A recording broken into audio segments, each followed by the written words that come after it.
Wow, hey, aloha, I'm Chris Lethem. This is the Economy and You. Today's guest is Dr. Dudley, or Kioni Dudley. Yep. And you've been in Hawaii for a while now, haven't you? Yes. Thanks for coming on the show today. Thank you. Thanks for having me on the show. Yeah. Hey, I asked you to come onto the show today because there's kind of a new issue. There's an issue before the Hawaii Supreme Court. Is this your fault? Did you create this issue, or? No, it's my fault originally, but the case is really a case of the Sierra Club and Senator Clayton He. Okay, now, so there's this big case before the Hawaii Supreme Court. Yes. Clayton He got involved in it at some point. Yes. Okay, our senator, previous senator. Yes. Okay, and now they have to render a decision, or is there still going to be hearings on this? No. They had the opening presentation maybe 3 months ago. Okay, and 3 months so ago. we're waiting just any time for them to come up with. So we're waiting for a decision. Yes. Okay. Now, this is a decision over what? It's a question of whether or not the land of Hoopili should have been declared important agricultural lands long ago. Now, where is Hoopili? So for people who don't Okay. know where Hoopili, just generally. In general, it's we actually have a map, but I don't know if they're ready to put it up. So Yeah, okay. if you drive out the freeway towards Waianae, you suddenly get to the end of Waipahu, which is the end of civilization, and the rest of the freeway is wide open land. Right. Everything below that for the next few miles is Ho'opili. That's Hoopili. Yeah, that's 1,525 acres now. They've given some for streets and things like that. Okay, all right, okay. Now, all that land is considered prime agricultural land. Prime agricultural land, yeah. But this is the last section of what used to be known as the Golden Triangle. So it's the last third of the Golden Triangle. Okay. It's Now, why should people care? I mean, I'm just like, okay, here's a bunch of land. It's been J.R. Horton bought it back in 2006. There are ideas they're going to develop and build housing and commercial property and all that stuff. Why should we care if that land is preserved or not? Well, there are two main reasons. One is that we need that land to survive in the future, and the other is the traffic is going to kill us. Okay. So you're saying for sustainability purposes, for land, for agricultural, yes, to grow yes. food and the things that we need in order to be sort of independent from the mainland if we want to be able to feed ourselves. Yeah. Right Is now, that a reality though? Can we really? Absolutely. Can we feed ourselves? Oh, can we? Not if we don't have this land. So let's discuss that. Okay. Okay, all right. You know when you go to pick up some plants at the Lowe's or at Home Depot, they have a shaded area and they have a sunny area. Right. And plants that grow well in the shade don't grow well in the sun, and vice versa. Mm-hmm. So here we go. We got the lowlands out there. They're only 60 feet off sea level. Right. And they're hot and they're warm and everybody complains about the heat out in that area, right? But that's Nobody. People complain about the heat out there. Really? Yeah. It's a little warm out there. Okay. But there are things that grow there extremely well. Okay. And they don't grow anywhere else. Like grapes. Well, I don't know about grapes, but I don't think we have any grapes. There's any grapes out there. No, Okay, no, I just no. think about But like California, they grow a lot of grapes in Just sandy to tell you soil. some of the things that they do have out Okay, there. all right, well, tell us. We've got 40% of Oahu's broccoli, Okay. beans, romaine lettuce, zucchini. We've got 70% of Oahu's fresh corn, cantaloupe, pumpkin, and honeydew. And then we got all kinds of other additional crops. I'll tell you what, if we're going to be growing honeydew out there or watermelon, we got to keep this land. Because Well- I love my cantaloupe, my honeydew, yes. Good. But Yes, aside yes. from that, the things like corn, as Right. just an example. Now, corn grows well in a sunny area. Mm-hmm. There's a Dr. James Brubaker, who used to be at the University of Hawaii Tropical Ag School. We've heard of him, yes. Yeah. And Dr. Brubaker found, in studying corn all around the world, he's the corn expert, that you could grow 2 crops of corn in Waimanalo because it gets so much rain. Oh, Okay, you can, on the north slopes of and up to Wahiawa, you can get the 3 crops. But when you put corn down in the lowlands in the heat, then you can get 4 crops a year. wow. So obviously then corn really grows better there, but there are other things that really take that heat. Now, D.R. Horton told the Land Use Commission, we're going to be able to grow everything there up in Wahiawa. okay? Not true. And so what have they found? They've found now that they started growing things up there that they just have to turn them under because they don't grow. Because they don't grow well in the They don't soil grow. and the humidity. And the overcast and the rain. Overcast, right. Yeah, you know? And so what you need then is you need this land if you're going to have the full gamut of foods. So if we take this last piece, now let's take a look at this open piece of land that's sitting out there beyond Waipahu between Kapolei. What other pieces are there down low like that? Well, if you head into town, it's all town.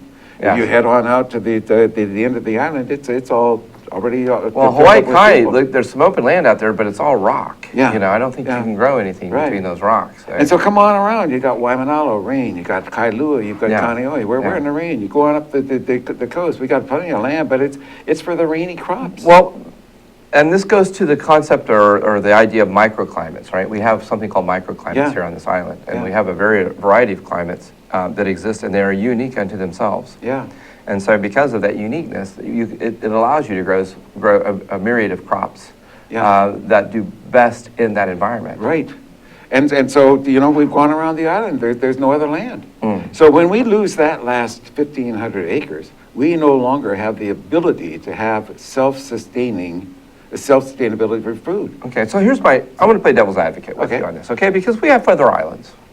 We There, do. there are other islands, and they're all relatively close proximity. And that's true. Don't we have any of the space on the other islands that mimic the land on Oahu? And Yes, we do.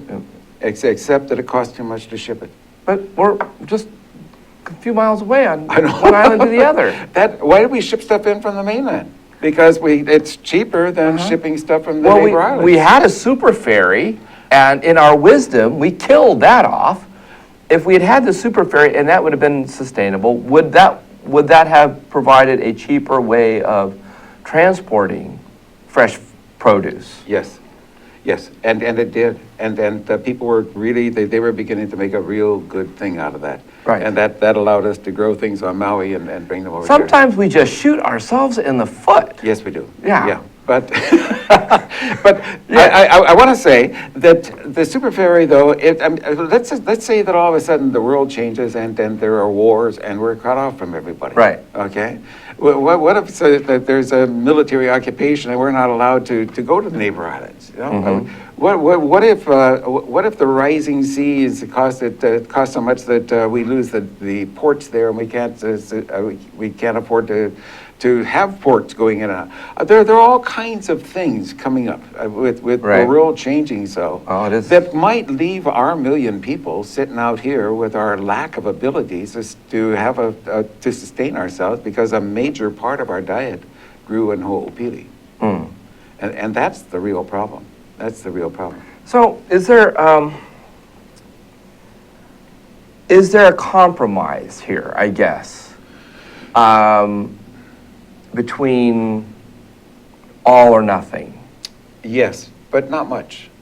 Not much. We're going to need that land.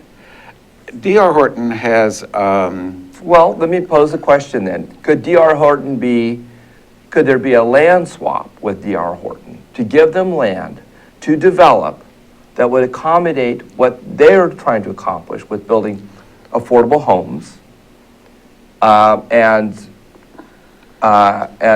commercial space? Could that all be done somewhere else? I mean, we have rezoned along the rail route, right, to a high-density housing area where we're going to build high-rises, low-rises, but essentially it's going to be a much more dense housing area, okay? They're not building dense housing like that. They're building single-family homes. Is that about right? No. No, their idea is to also have two transit-oriented developments, which is the high-rises around their rail stations. Okay, so they're planning to do that too. Yeah, yeah. So with that, doesn't that take up a lot less agricultural land? No, they would take all the rest of the land too. And it would, let's go back to the compromise, okay? Uh-huh. There is a piece of non-contiguous land that's just right across the road. And they have a deal right now going on with the McNaughton Group and some other companies to buy that land for, I think it's $33 million. Okay. Okay? Let me check my back pocket, see if I've got a yeah. extra. I mean, million to throw into that deal. Okay. There are ways to get D.R. Horton their money back so they just go away. One way would be to allow them to go ahead and sell that, and then to take the rest of the land and to get together a consortium of things like trust for public lands and things like that, to get it into a land trust, Okay. partially owned by the state perhaps, Right. and then put it into farmland in perpetuity. And, Okay. But does that sort of leave D.R. Horton hanging? no, we've paid them. We've paid them for all of their Yeah, but expenses. isn't there an opportunity cost or an opportunity loss for them? Well, you got to do some gambling too. Well, I guess what I'm saying is that if we're going to find a compromise, can we find a win-win situation out of this other than a win-lose scenario? I mean, if D.R. Horton is a developer and they're interested and they hire a lot of people and people work for them as a development firm and they build and they create jobs and opportunity and of course we do need to have development in Hawaii. We need commercial development. We need to be able to have good jobs that our kids can come home to. We need some of that.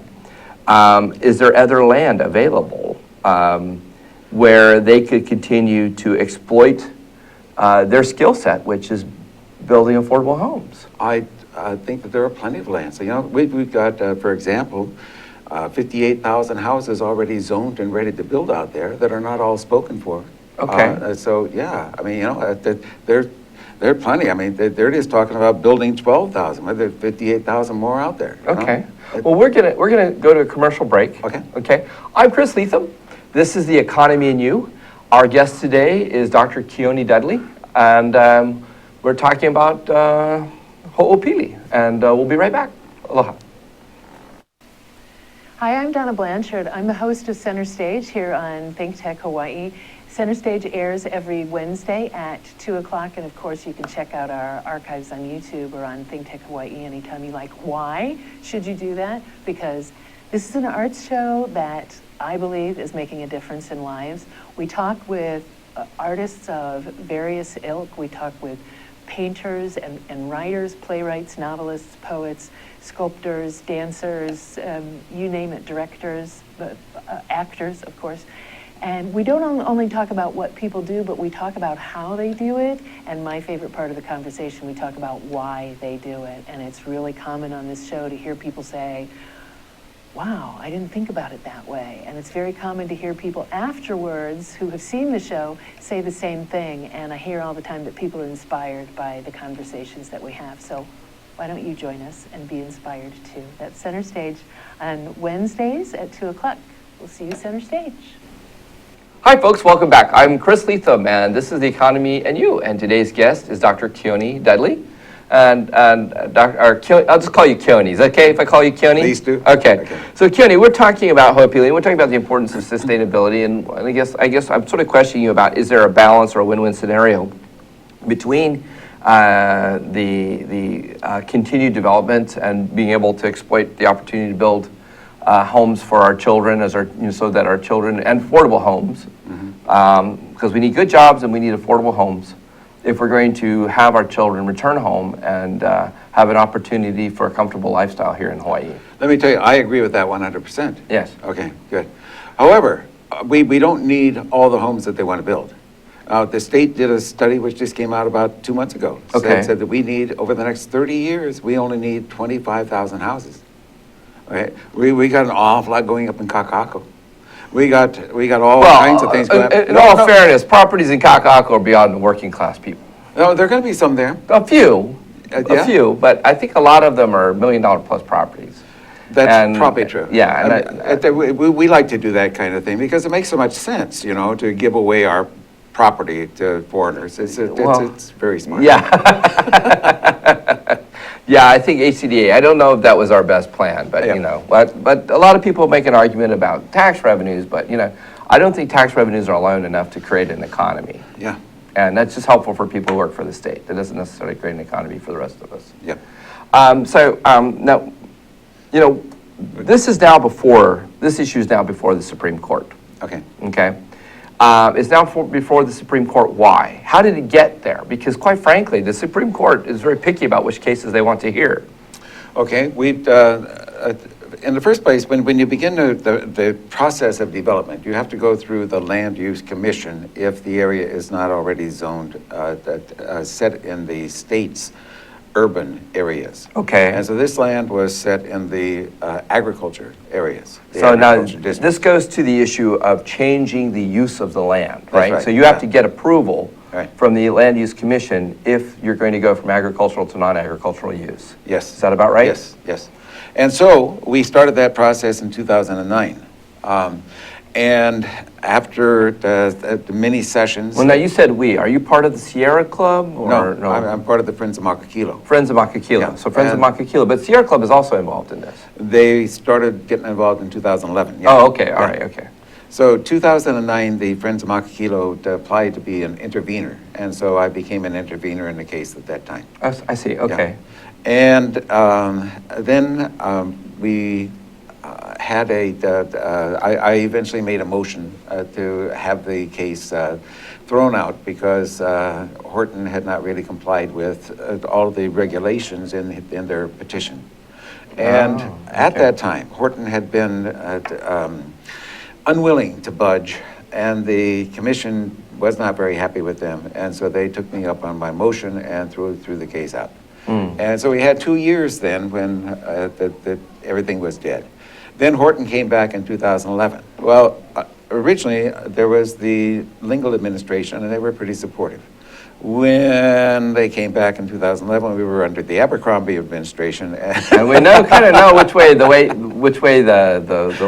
gets thrown under the Abercrombie administration. Yes. And so all of a sudden, contrary to all of his previous promises to people in the environmental community, everything suddenly became, let's get Hoopili for us, okay? And so, Yes.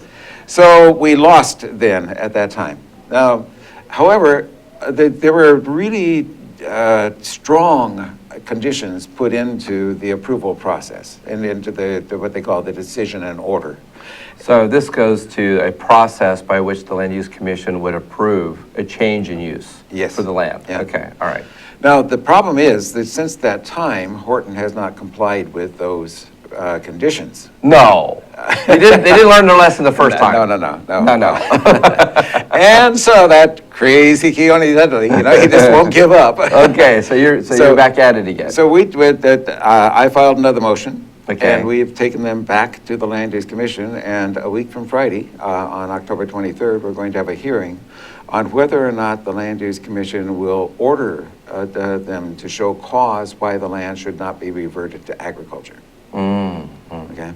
So Okay.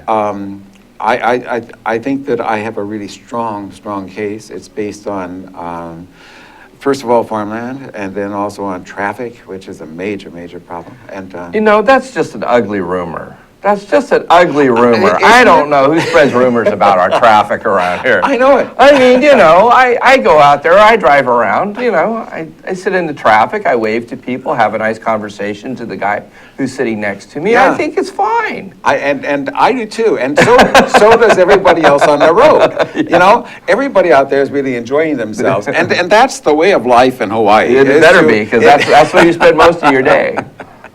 So the truth of the matter is that, over the years, developers have been getting these conditions set in their decisions and orders, but no one's been at it like I am to really take a look at what happens afterwards, and did they actually fulfill those conditions?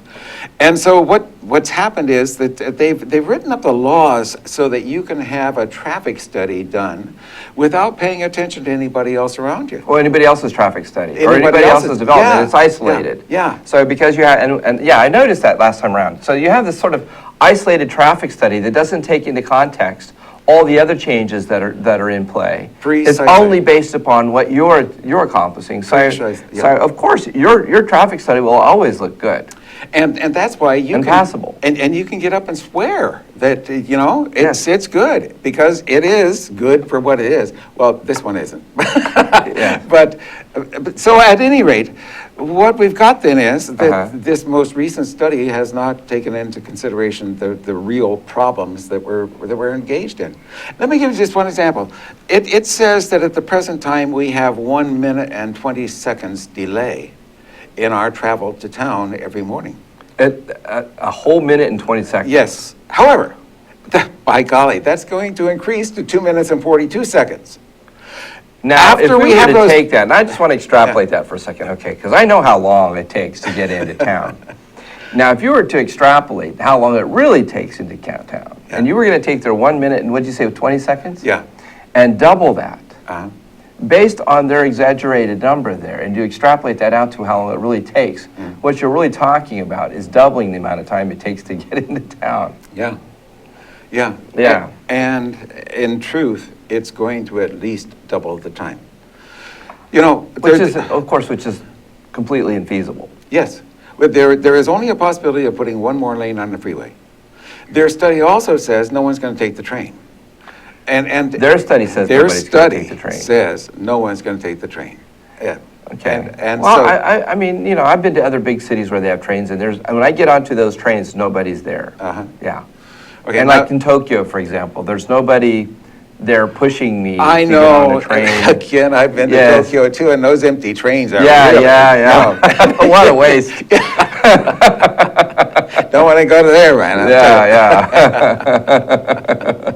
Well, I don't know. Most people realize that if you've been to Tokyo, the trains are just packed. You're packed in. They have people who actually put their backs to you to pack the trains with as many people as possible. Yeah. I mean, talk about feeling like a sardine. Yeah. So I can't even imagine in Hawaii, you know, if you keep pushing more population out that way, but the central commercial area of commerce, or the central area of commerce for Hawaii is still Honolulu. Yeah. I can imagine that this is going to continue to be just an ongoing morass that's going to get worse. Yes. So if that's the issue, if you're dealing with two issues, sustainability and traffic, is that enough of an argument? Yes. Let me come back to what we've Okay, got. all right. We've got one lane that is possible to add to the freeway. Now, a lot of that freeway is elevated, as you know. So we're talking about out in the midair, they're going to add one lane. But they've shown that they can do that. All right. But they can't add two lanes, okay? And so one lane is going to have to do it. Now, if the train is really as crowded as we think it's going to be, that's still only 7,800 people an hour. Which makes less than 25,000 people. However, we've got 70,000 homes that we're going to build over the next 20 years out there, supposedly. Okay. All right. Now, if you take the 70,000 and subtract the 25,000, you wind up with 45,000 more cars, with the 45,000 more houses to serve one lane on the freeway. And we're already stacked up for 6 miles. All right, okay? well, so maybe, and of course, even if you add another lane coming into Honolulu, you're not getting another lane out of downtown Honolulu. You're at capacity. Yeah. You know, we just added a fourth lane. Yeah. And even if you get another lane of traffic coming toward Honolulu, Yeah. once you get to Honolulu, it just ends up creating a bigger jam. Yeah. So I don't know that actually even adding another lane would be so useful. We have reached our carrying capacity as far as traffic is concerned, Yeah. as far as water is concerned. You know, I mean, right now they've got a new general plan for the city that they're planning, and they're saying, oh, it's okay to have all those houses out there. Baloney, it's not okay. Well, you know, I mean, there comes a certain point when the whole traffic just stops because there's no way to. So do we reach a saturation point of development? I think so. You know, but then that's Kioni Dudley. He doesn't like development anyway. You know, but honest to God, I mean, don't we reach a point where the only way to go is up, and downtown, and is that what we want? Well, it seems like it's a conflict of maintaining our way of life, being able to drive over and go jump take your surfboard and go jump go catch some waves in the morning. Yeah. Versus the rat race. Yeah. You know, turning into another Hong Kong or Singapore. Yeah. And God love them both, they're beautiful places, but the quality of life, you know, or Tokyo, where the quality of life has diminished, you know. And what is going to happen to our quality of life when we got 2 hours going to work and 2 hours coming back from work, or That's 3 right. hours or 4 hours? When we had that problem with you couldn't close the zipper lane, You know, that perfectly paralleled what the future is going to be in 2035. Yeah. You take the number of houses per lane that they could get out of town, and our number of houses per lane of the freeway that we can expand to. Well, is the same. certainly new technologies will have to come into play. Yes. We're going to have driverless cars pretty soon. They're coming. Yep. And then once that happens, can we make smaller cars? Do we have cars that are basically the size of a motorcycle, but maybe, there's sort of a wraparound vehicle that's a smaller vehicle that allows more movement and more mobility, people to take up less space on the road, and if these are vehicles that essentially can drive themselves, are there scenarios where we can increase capacity besides building more road space? Yes, but can we use more boats? I mean, I guess Yeah. my question is, can we have more water ferries? Did you ever take the water ferry? I did not, but I love being on the ocean. I mean, the idea of going on the ocean and coming to work in the morning on a boat just sounds very lovely. It does, yeah, and it was on nice days. Yeah.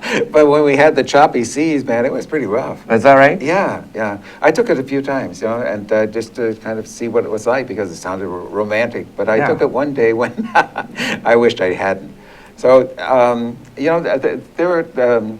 there are possibilities of doing all kinds of things. Okay. But I think it comes back again to do we need that land for the future, for our survival? Well, that's the question. Yeah. Do we need the land? Yeah. Okay.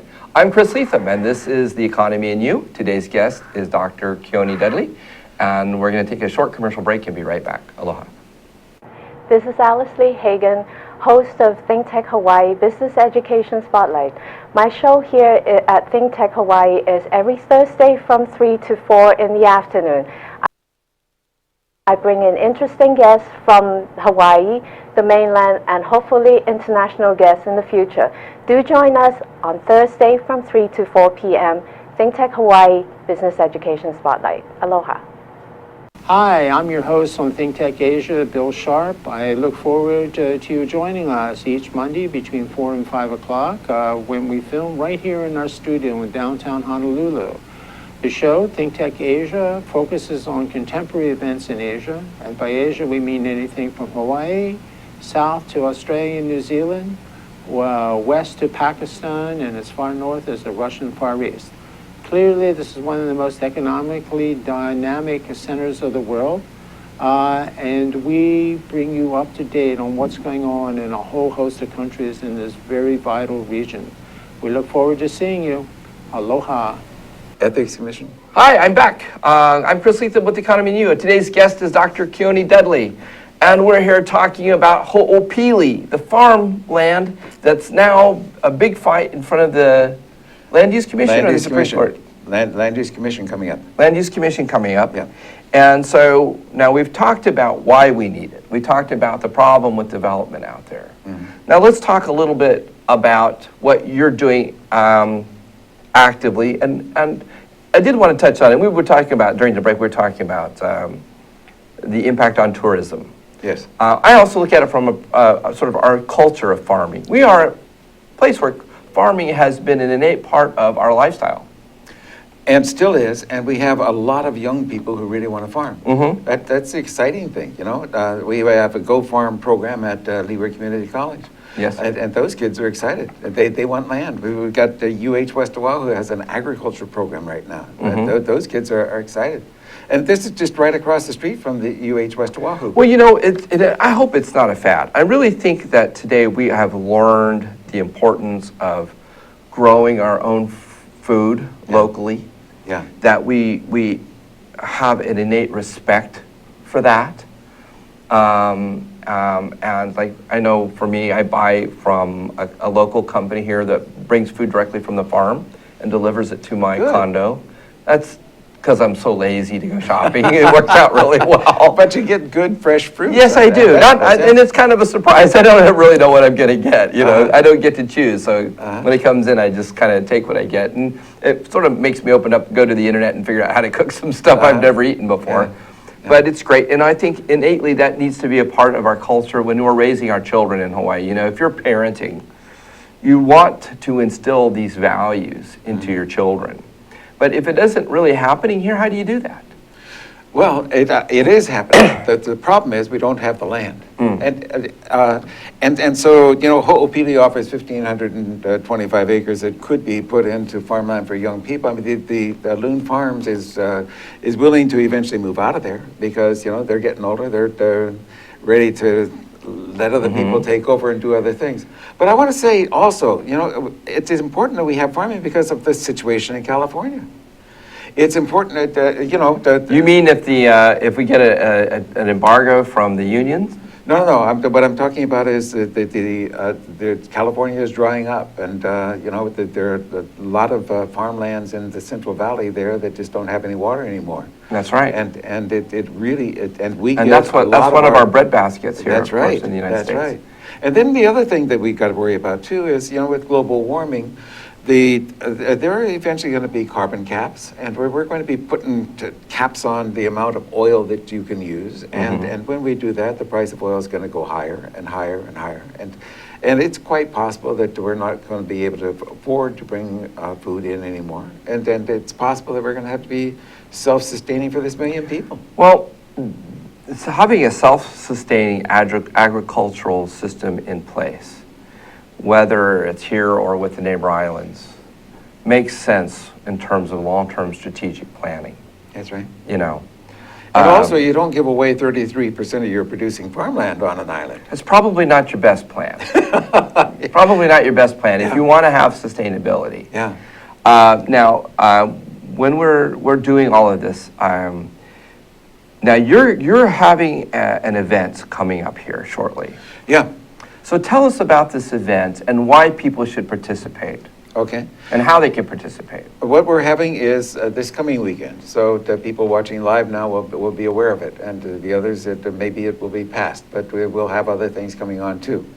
This weekend we're going to have a sign waving, but we're trying to have a mass sign waving out in Kapolei, and this is a protest against loss of Ho'opili specifically, and it's loss of farmland that we're protesting. Okay. Good. This is your pamphlet? Yeah.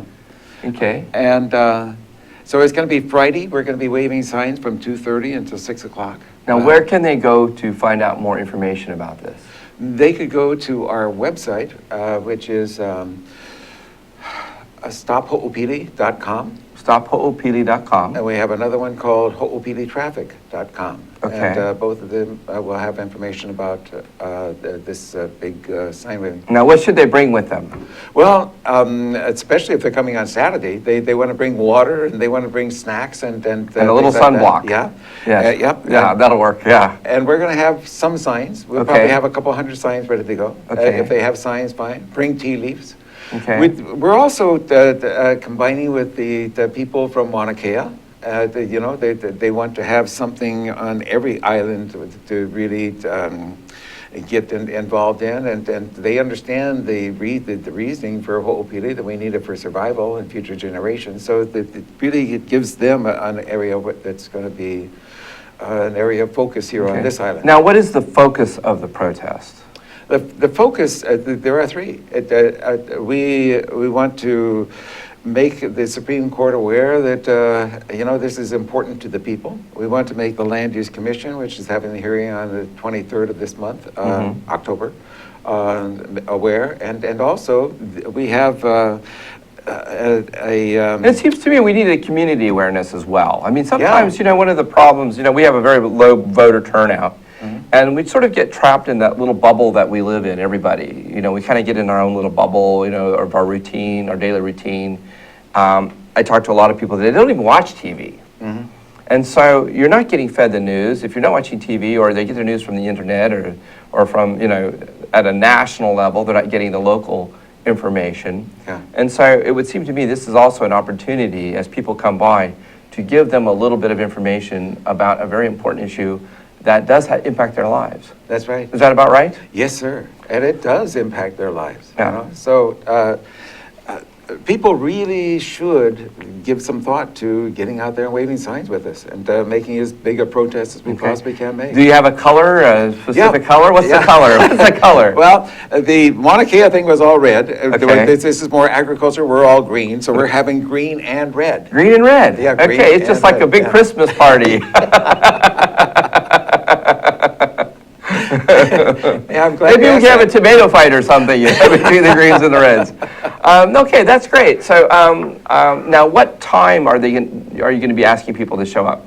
Well, we're going to start 2:30 on Friday and go until dark, which is 6 o'clock. And then on Saturday, we're going to go 8 o'clock to 4. Okay. And people can come down just for a while. You Okay. know? Now, what if they have questions? There will be people around that they can certainly ask. And, Okay. I'll be there the full time somewhere. Okay, all Um, right.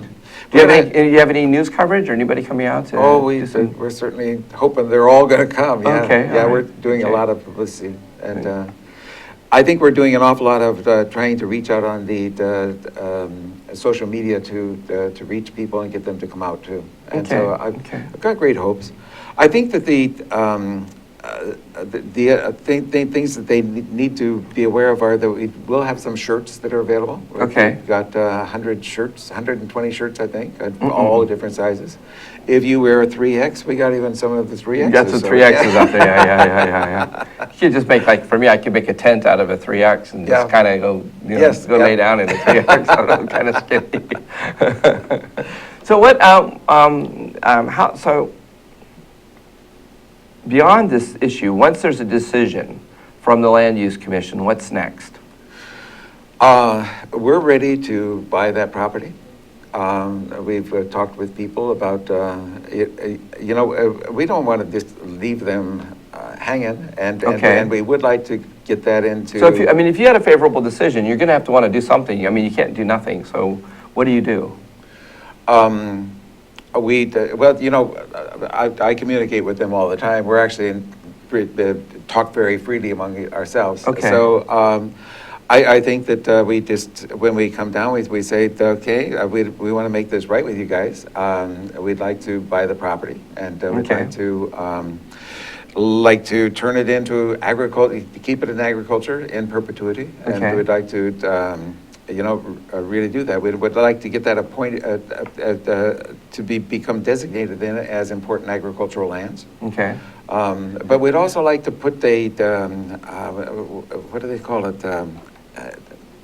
There's some kind of thing that you have in when you buy a piece of property that other people have a right to this and so forth. Okay, so it's sort of some sort of perpetuity agreement that allows it to stay within some kind of a trust. Yes. That would be it would stay in the trust or in sort of as a preserve or not. Yes. Something like that. Yes. That would be used just for farming. Just for farming. And then of course there would need to be some oversight. Yeah. But you You can would- work all that up. You would work all that out at some point. And in the it's future. set up co-ops so that, you've got, people can use the other guy's tractor and so forth, All right. and you got cooling systems, you got this, you got that. I mean, Okay. there's a lot of things that can be done. Lots of things that can be done. Okay, so just to wrap it up, one more time, how can people reach out to you and get a hold of you? Okay, they could write to me at Dr. Kioni Dudley at hawaii.rr.com. Okay. They could call me at 672-8888. 672-8888. I'm assuming that's an 8080 code. Yeah. That's a very lucky number. It is. Yes, it is. yeah. Yes, it is. Yeah. All right. Well, thank you very much, Dr. Kioni. Thank you again for being on the show. I'm Chris Lethem, and this is The Economy and You, and we'll be back in a couple weeks. Aloha. Thank you.